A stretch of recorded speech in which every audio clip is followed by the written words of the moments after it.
Okay, this is...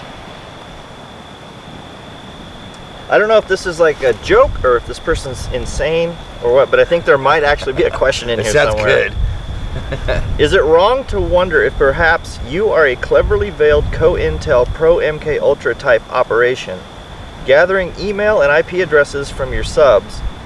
And if so, how should I counter this, given I have already submitted because you are all cool and I so fully identify with what you are doing? Does this mean that I identify with co-intel protypes? I would probably be good at it. I am so tired of caring and just prepare. Okay, first of all, if I was any of those things, somebody's forgotten to cut me the check. So... Oh, dude, I've totally taken your information and already given it to the Russians. So. Yeah, because your IP address and email address is worth... Yeah. I think the market value last I checked for yours was like 18 grand. Yeah. So, duh, of course I did that. I think this is the real question here. I think there was like a comedy intro, and now. What are your thoughts on the new FCC rules concerning Baofangs and their sale and use? Did you know there's... I've heard about it. I haven't... I own Baofangs, but I didn't know there was about it. But yeah, the Chinese... Are you supposed to register them now? I think what's going on is... Or is there like a microchip in them that the Chinese put in there? No, you know what I heard was that there's so many of them, they're interfering with police and fire communications. Yeah, because of their frequencies. The frequencies are they for whatever reason they're they didn't limit the frequencies. That sounds like an FCC dropped the ball. It's not really our problem. I mean, right. I don't know. No, so I don't know exactly what all's about doing that. For me, I don't really care as long as you don't interfere with emergency signals. Well, I've got, like I said, Baofangs, and actually the radios I had before, the ones I have now, were Baofangs, and I've never heard anything but like some fucking kids on there dinking. I've never heard anything. Well, and yeah, let's just clear the air right now. I can tell you this: any of the cheap Chinese freaking two-way radios, you don't even have a fucking mile range on them. They suck. You know, if you want communications, you need to have some sort of a ham radio, UHF, something like that you're going to be licensed for, because yeah, Baofang and all the other fangs and Chinese, anything Chinese, in Midland, Cobras, they're all the same. You know what? Speaking of comms, that makes me think of something I've wondered. There's a bunch of things I wondered. Let me throw this at you real quick. Well, tonight is different. Son of a bitch. Just what I was going to say. Remember last night? What? Yeah. It's different. It's back to normal. Yep. Okay, this is a totally off subject. I'll go back to the comms. The Baofang here in a minute. I was just telling Sabbers last night, because we were watching the moon, that for my entire life, the waning and waxing has gone side to side. And just recently, it was starting to go top to bottom. It was like that. And last night, it was like half full, or 3/4 almost, and it was from bottom to top. Correct. And I was just going to bring it up, and it's back to side to side. It's like the moon since last night has rotated 90 degrees. But it hasn't, because it's still got the same features, but the light has rotated, because it was going horizontal across the center of the moon, and now it's back to vertical. So that's insane. But the comms, this is something I've never heard anybody mention before, is during shit hits the fan, ham radio operators. If you're a ham operator and you got your shit, your equipment, what do you have in your backyard? Antennas. So how do you stay stealthy if you're a ham? I mean, everybody would, if you have no cell phone, you know, you have no CB, or your CB only, you know, has a 10-mile range, and you see a house down the street with an 80-foot antenna, you know that house, not only could you possibly contact somebody, but you can get news, because you're going to be starving for information. What the hell's going on? How would you like to be that guy? Yeah. With a beacon telling everybody within a mile radius, go to his house. If you're a ham radio operator and you're watching this video, like either put a comment, and if it's like, I'll pin it and put it to the top, or you can email me at indigoraven33@gmail and tell me, like, what are your plans for the fact that you've got this huge tower that can be seen for blocks and blocks, and if shit hits the fan, people are going to know. Maybe they didn't think about that. Yeah, have you thought about it? How are you going to defend it? Because people are coming to your house, dude. They want to know what's going on, and you basically got a neon sign sticking up in the air saying, I'm in communication with the outside world. So Exactly. what are you going to do about it? Like, what's your plan? Because, like, every time you bring up comms, like on a YouTube video, you get these ass clowns that always like, we should get a ham radio. And it's like, well, you don't just get a ham radio. It's like you go to Radio Shack, go, I want a ham radio. Okay, here. And you put it in a little box and you pay it and you walk out. Okay, I'm not kidding. I don't know if you can see this. This is this email. It's pretty long. So Long. yeah, it's a chapter. So, and I don't know what this contains. I haven't read it. Hey TCP, it's me. Actually, that's us, and that's you too. We're all the contingency plan. Just like Camp Contingency. Yeah, welcome to Camp Contingency, by the way. Yep. Camp Contingency is all of us. It's not just this little. It's an idea. It's a way of It's life. a concept. I don't want to miss the last chance to send a question for you, Jackhammer Mike and Prepping Sapper. Look at that. All right. All three of us in there. Actually, it's more of a scenario-based tabletop exercise. Oh shit. I generally enjoy these types of discussions and, if done correctly, believe that they can provide much valuable information. From your previous videos, it appears as though you have thought about the possible scenarios that could lead to a catastrophe. We talked about that tonight. Or slow descent into chaos after a shit hits the fan event. So I hold your opinions in high regard. That's cool. You should. I was going to say you might want to second think that, but here's the setup. This is one, two. This is a two-parter. There's a setup, and then there's a question that's like that long. All right. Here's the setup. You guys play along at home. It's late morning on a Friday in October. Really? Let's say 10 a.m. And this guy is specific. Okay. I know. Is he watching us? What the hell? It's 10:10. 10 a.m. Back home. Oh. No. It's late morning on a Friday, and why? It has to be. Okay. I'm sure That's this a will scenario. become clear later on. Yeah, exactly. There's a reason. It's late morning on a Friday in October, let's say 10 a.m., and you are at work.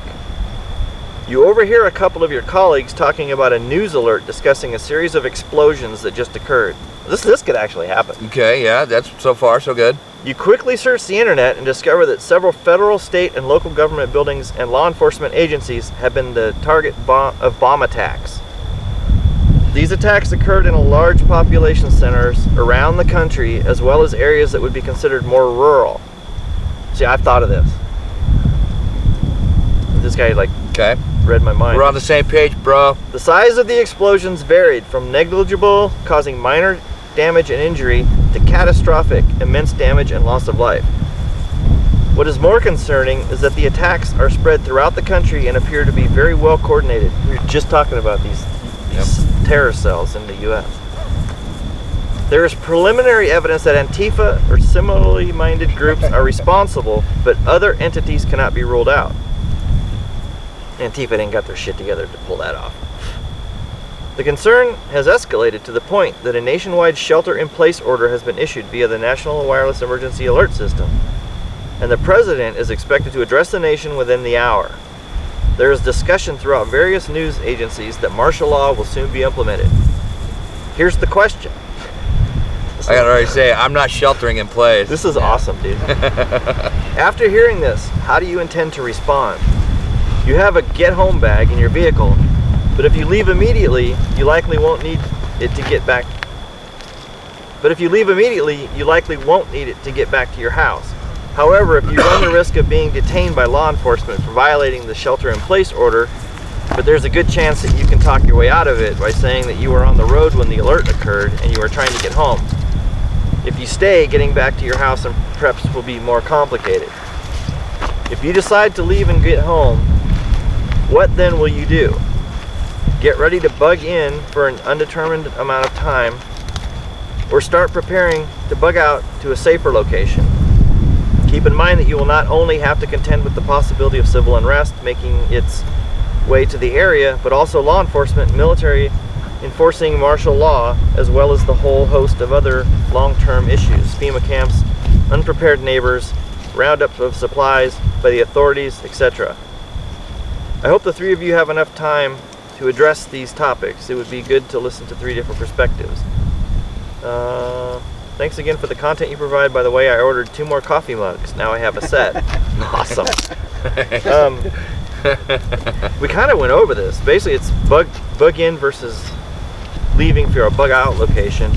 But the part we didn't cover was like, so basically, what do you do at work? Martial law has been implemented, or at least a stay in place order, and you're either A, trying to get home, so you're violating it basically, but you come up with this story that you were on the road when it happened, so you're just going home.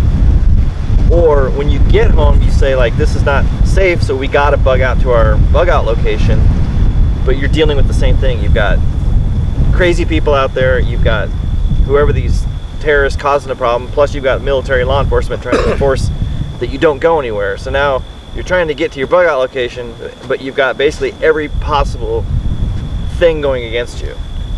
We're going to have a problem. Oh, I don't want to disclose that. We're going to have an issue here because we have to go by those prisons. What are they going to do with all the prisoners? They're going to let them out? I've heard a lot of people say, I think they're just going to fucking all go home and I think they're going to fucking kill them all. I think they're going to leave them locked up, but here's what's going to happen. And it's, well, They got families. I think family members are going to show up and try and break them out. Right. But that's going to take time. It's not maybe gonna, if they can get to that point. Yeah, and they can get there. A lot of people that are imprisoned are actually imprisoned in other states from where they actually live.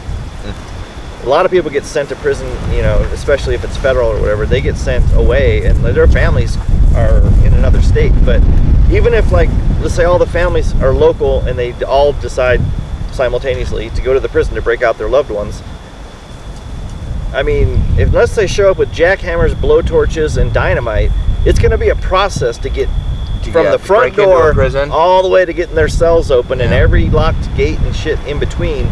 So, I mean, yeah, they might eventually get them out, but I think you've got time. And plus, I don't know, I mean, some of those people, I think, good luck. A lot of the prisoners might, I mean, there could be a riot when, because they're not necessarily going to know. They won't know what that their families are eventually going to show up. They're just going to be pissed that they're in this, they're locked. They're probably going to start killing each other. There's going to be a riot within. So by the time the families did get in, a lot of those people might not even still be breathing. So I don't think that the whole prisoner population thing is really anything to worry about. Yeah, sorry to get off track. We're talking about bugging out and driving to a location, but work, I'm lucky. As a plumber, I'm driving around in a van from house to house to house, so I'm mobile. All day long, I'm mobile. I think I can pretty easily get from one point to another if that was an issue. I work 6 miles from home, so it only takes me a few minutes to get home. Yeah. But what was I thinking? I had something I was thinking about. Yeah, I work about 10 miles from home, so I'm leaving no matter where. And I'm not stay put orders, whatever bullshit. Whether that's even constitutional or not, I don't know, but I'm not adhering to it. I'm out of here. And I definitely recommend, unless there is no alternative or it's just way too dangerous to bug in. If you got a bug out location, I understand if you're in the city and your bug out location is out in the country and you're like, I got to get out of this madhouse. I get it, you know, staying in a city can be really get dangerous, out of the city. But I'll go back to like videos I made like a year and a half ago. I would travel at night. It's your best way to avoid, and don't take the main roads. Yeah. Like I said, most rural roads have a fence along the side. I would get on the other side of that fence and follow it so that headlights can't hit you. You're you're far enough off to the side and follow the road, but stay 100 yards in, and this is why you have to have maps and plans and shit printed out and laminated before. That's what I was going to say. This. I tell people all the time, use Google Earth or, and every fucking time, Google will be down. It's like, you do it before. Print it out. It's like, have it, laminate it. I have to explain this to you, idiot. Jesus. But I got to tell you this, it depends on where you're at too. You can't go, 50 feet off the roads that lead to this area here. No, not here. Because you're trashed. There's so many cactus and so many obstacles, in no way can you do it. So you have got to have a plan, you have got to practice it, know your area, know which way you're gonna go. You gotta have, like if you're going from your house and you've got a spot, I would say a minimum of 3 routes to get there. A minimum. And what kind of tools and shit am I going to need to get there? Don't lock into like, I got to go down this road, then turn right and go that. No. You got to think about if you have to walk there, if you can't drive. Exactly. You got to think of all this stuff. And well, am I if you going want to be stealthy, bolt cutters? Do I need a cordless grinder? You know, what am I going to need to cut through obstacles to get home? Bolt cutters? Well, if it's even thicker than a bolt cutter would take, maybe you've got what? Who knows? I don't know. Those little bolt cutters we got are not going to be cutting through fucking master locks. Bolt cutters can do anything. Well, bolt cutters go through master locks. I'll tell you what, I'd rather have a cordless grinder. That makes noise. It does, but I'm going to be there for a few minutes and I'm out of there. Bolt cutters. I gotta give me one of those bolt cutter coffee mugs. Bolt cutters are too I need a set. heavy. I know bolt cutters are heavy, but just get over it. Did you see my video? I was like holding them, like swinging, like, oh, they're so heavy. Literally, like they're like, I don't think they're 2 pounds. And you don't want those little tiny ones that don't cut. Yeah, that's the other thing. People like, oh, you don't need bolt cutters. You just get the fence wire cutters. It's like, yeah, and when you run across a chain or a master chain lock link or fence. a chain link fence, have fun with those. Yeah, you're gonna get cramps, and you probably don't work out Or with you them. come, or you come to a fence that's got the chain wrapped around it. Yeah. Have fun with your wire cutters. But yeah, so I would say stay home unless it is just Absolutely. you're gonna die if you stay home. And if that's the case, obviously, if you're in the go city, at night and have the shit planned, mapped, laminated, at least 3 alternate routes, and do not wing it. No, you got to practice those routes. And again, I'm just going to say, you know, whatever obstacles. What if there's a river that you could cross? How do you get across it? Can you get across it with just some fins and swimming across it? Or do you have to have a raft to get across it? Or is getting across it just completely out of the question? Yeah, what if it's snowing out? Yeah, in the wintertime. Then you might be totally screwed. Yeah, so, you got to have not only a plan for like 3 or 4 or 5 different ways to get there, but you have each of those has to have what month is this happening in. Of course, this was October on a Friday at 10 a.m., but where do you live? Yeah. You live in Arizona or do you live in Minnesota? Alaska. Yeah, are you in Alaska? Like, what's his name? So, I mean, there's so many factors. People like That's a great question. People always comment or send me questions and comments, and they say like, "Give me the answer to this," and it's like, there's so many factors. Where do you live? What year or what month is it? You know, I mean, are you rural? Are you in a city? There's not one answer. No, you know what? There actually kind of is one answer. The one answer is you have to have your routes and you have to be prepared for them, and you have to check what time of the year it's going to be. You have to have a contingency plan. Contingency and plan. a plan B.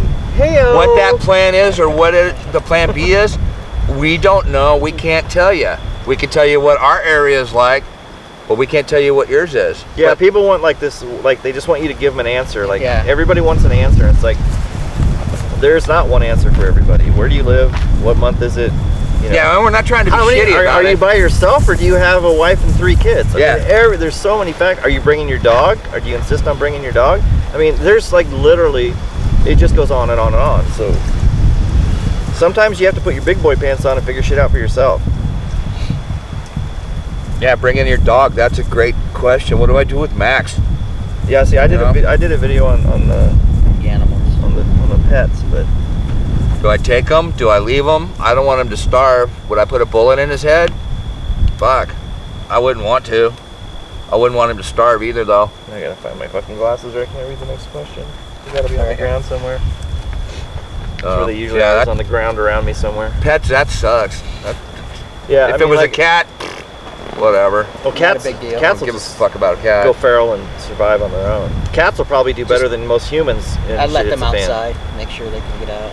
Yeah, I'd let it out if I had a cat. Yeah, let it out, and the cat will probably it'll probably live longer than you will, so, to be honest with you. All right, that was awesome, though. I mean, this guy wrote a book. I give him a lot of credit. That was good. Was that it for the whole thing? Whoever you were, good question. Thank you. Yeah. What factors should be considered when selecting a location for a plan B? Again, that's like we just said. That could be anything. Where do you live? water, Are you alone? Do you shelter. have kids? Do you have pets? What month is it? Yeah, if you have a bug out location that someplace you want to go,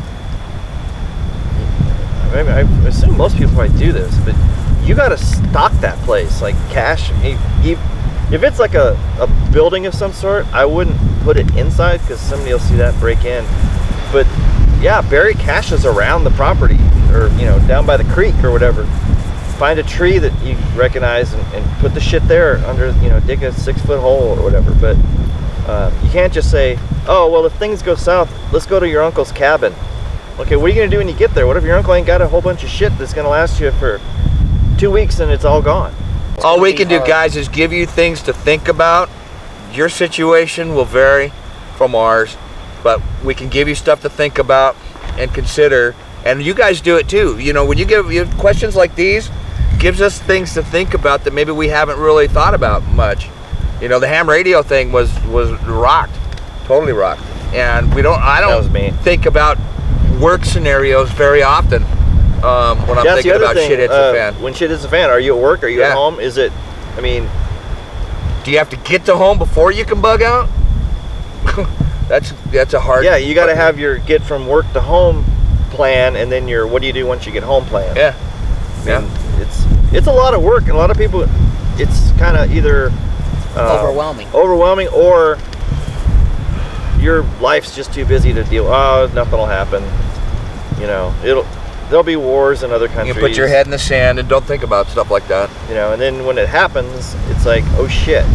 Think of how much time you watch just nonsense on TV or sports or whatever.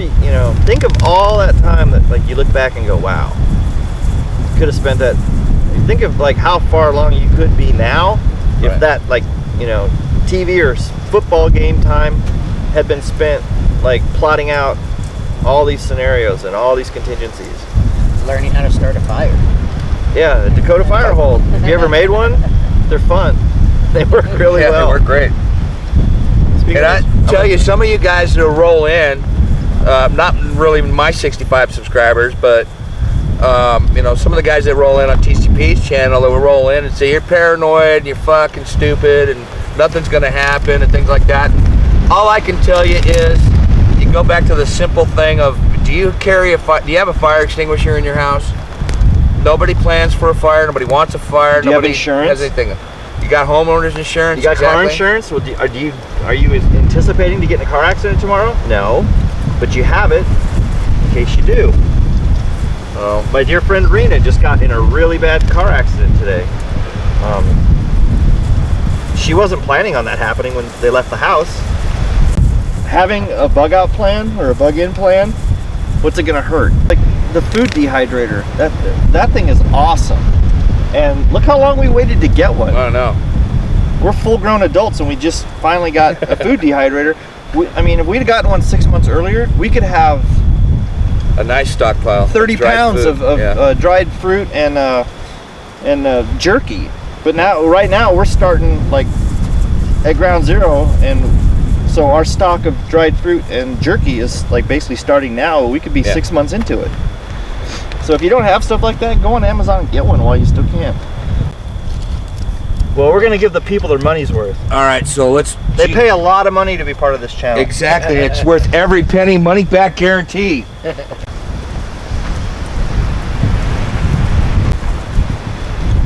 I do ask people to stop commenting on the same 4 videos though, okay?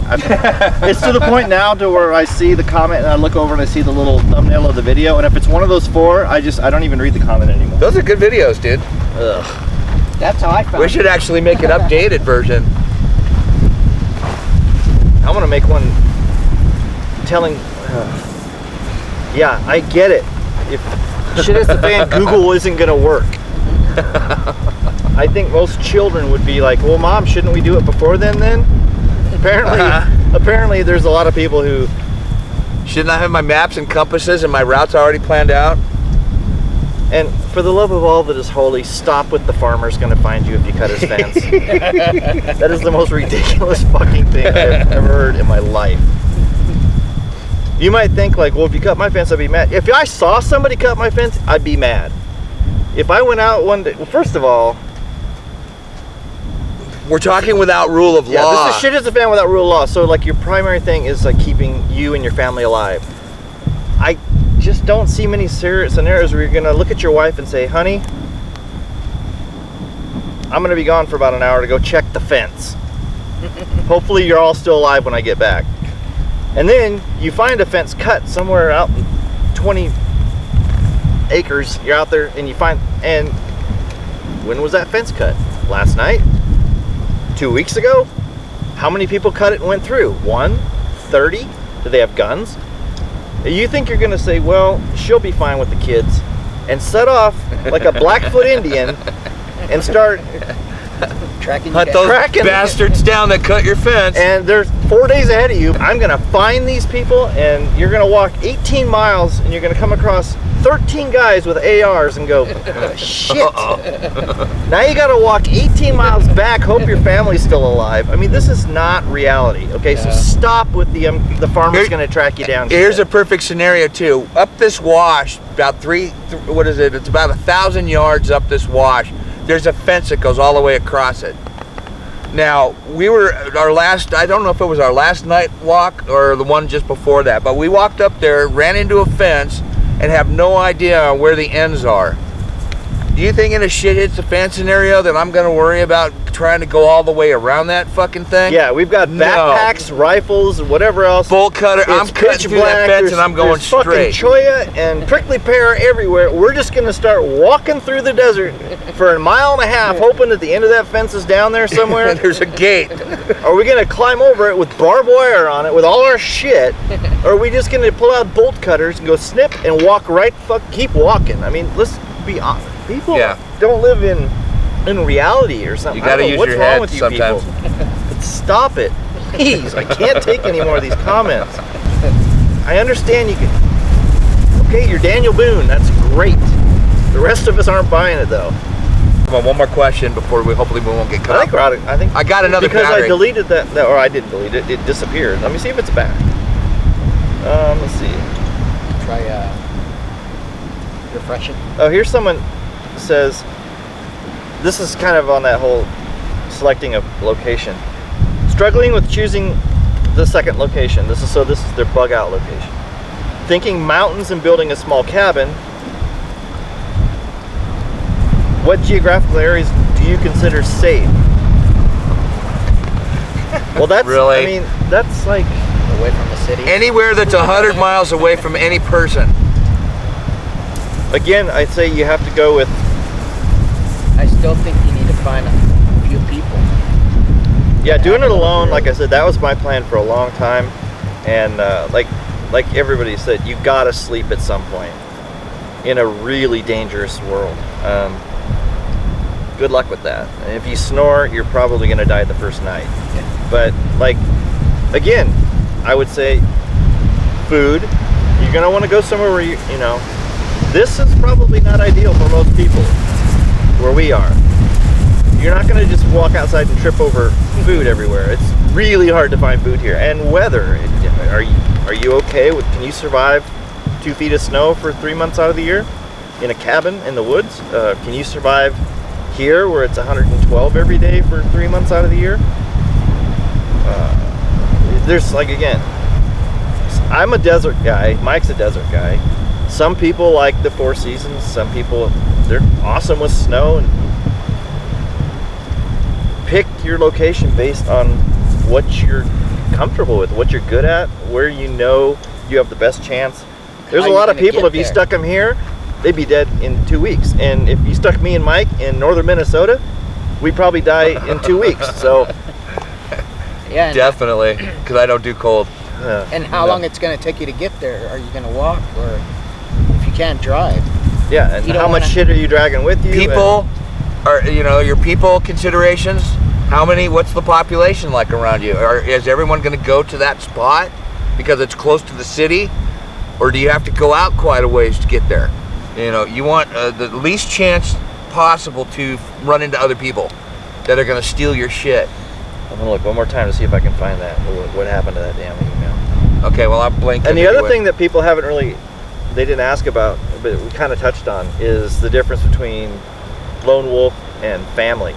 Mike and I don't really have any suggestions for prepping for a family, because I know, like, even like I was saying about the groceries, you're immediately talking 2, 3, 4 times the amount of food that Mike and I. Yeah. So that's just for food. But what about, like I said, like you're gonna go try and track down, Lord knows how many people, cut your fence, who knows when. You're gonna leave your wife and your 2 kids behind. What do you tell them? I mean, how professional are they with defending themselves? A lot of people, it's like the guy happens to just be like, if something happens to him, are they fucked? Or does the rest of the family, do they have bug out bags? Do they know the plan? Mm-hmm. If you're not there, do they know what they're supposed to do? Do they know how to defend themselves? Do they know? Does your wife know? Where are they going to go if they have to bug out when the man's not there? Does your wife know how to forage food or where to find water if you run out of water? I mean, and if your wife has to, now go get the water, what are you gonna do with the kids? Do they stay home? Do they go with her? Now you got a wife and 2 kids, maybe with their toddlers. She's out trying to find water. Baby's crying. Yeah, the baby's crying. Yeah, giving away your position. So, Sappers can answer the whole prepping for a family, because I'm sure he's got, like, his family has. They probably have a plan. You got, this is your job. This is your job. If this happens, do this. With Mike and I, it's like, if something happens to him, I'm lone wolfing it. And if something happens to me, he's lone wolfing it. But we have nobody else that we're responsible for.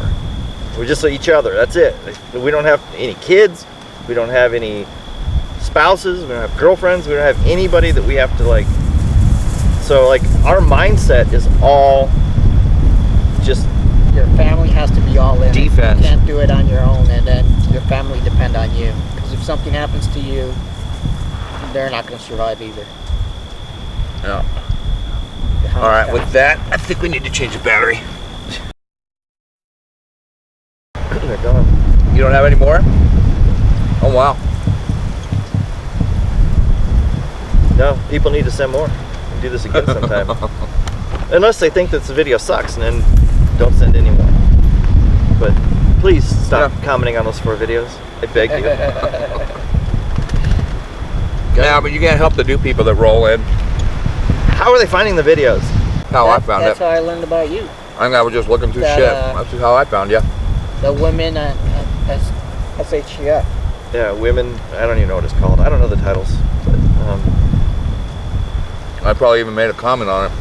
How a gun grab will actually go down, or whatever that one was. That one. That was a good one. Yeah, that was that's probably number 5 is the most comments. But the EMP, the gun grab, the women, and the fences, and the what's the one that's got like it shows the like a field and a road. It was the prelude to the fences. It was the one where I first said to cut the barbed wire with the bolt cutters. It was the one before I explained why. I just said carry bolt cutters with you, and what's that one called? That one gets a shit ton of comments too. When people ask me like, well, what do you do with the kids and the wife and the this and that? I'm like, as soon as you can, teach your kids what you can. And the truth about a gun grab. I'm saying how that, when I compared it to how cigarettes were like the norm and now it's demonized. People, but cigarettes are bad for you. It's like, dude, seriously, I'm making a point.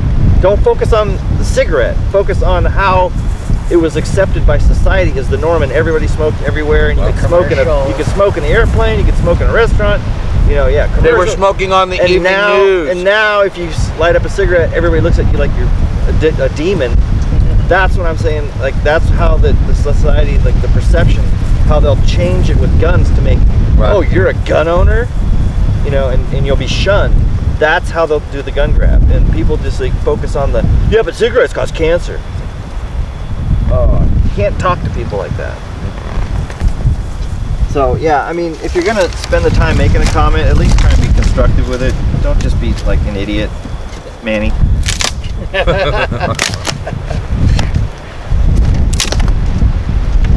I feel bad for Manny. I think he's actually surpassed Tony S as my I would say yes.